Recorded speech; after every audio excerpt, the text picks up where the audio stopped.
especially for the teenagers' time, where it's like guiding to decide what is going to be their kind of passion. So even if it's like continue to study, being seduced by I will be a YouTuber billionaire, I don't want to study, or if I'm good and practical vocational skills, which one? And that's where vocational to me is still like a solution. However, what if you decide to go then to university later on without having any kind of international accreditation? And that's where we have been helping in these years, even like as we mentioned before in the short term, students from Russia with no English, now they are in Australia. The other one is in Las Vegas, like the other is Los Angeles. So, that resetting and like, okay, are you really sure you don't want to study? Are you really sure? And when they become again comfortable to study at a higher level and they do exam, they practice, they actually decide to continue to study. And that's this buying time for them to grow their brain, knowledge, skills, not just like the academic.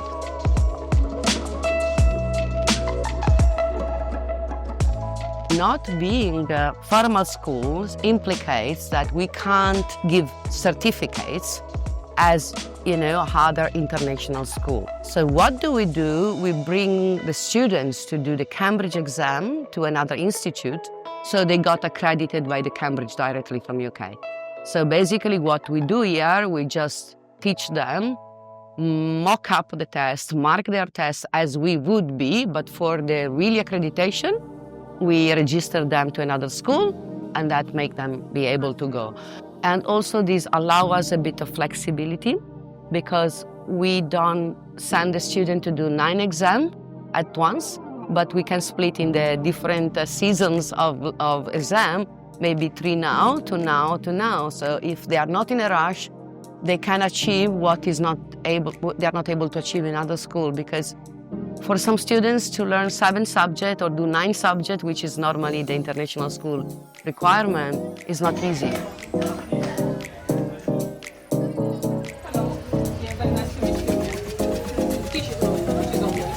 Coming back to learning differences, we do not have students with learning differences. Some of them have, but we well know that 1 out of 5 students has dyslexia at the moment on the planet.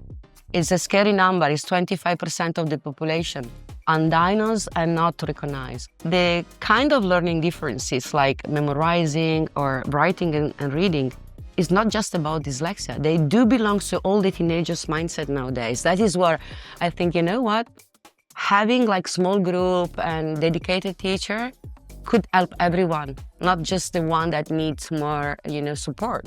So we redesigned the school in that vision to help everyone, because all the teenagers have issues, psychological, behavioral, emotional, at this age, in this world. And your personality, like a footprint to the school. Mm-hmm. You're so much connected. Yeah, that's true. Yeah, And I think. this is maybe the secret life hack. Yeah. Because your personality... Yeah, that's also right. Thinking about why microschooling, because parents passionate or teachers passionate, they can control. And I think that's true. Not control in a way of control, but they just can choose to put the things in their vision.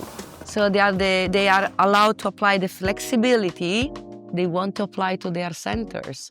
And probably this is why we see more microschooling, to say, I don't want to spend hours on like bureaucratic thing as a teachers, instead of learning more how can I teach math better? How can I teach science? How can I use AI?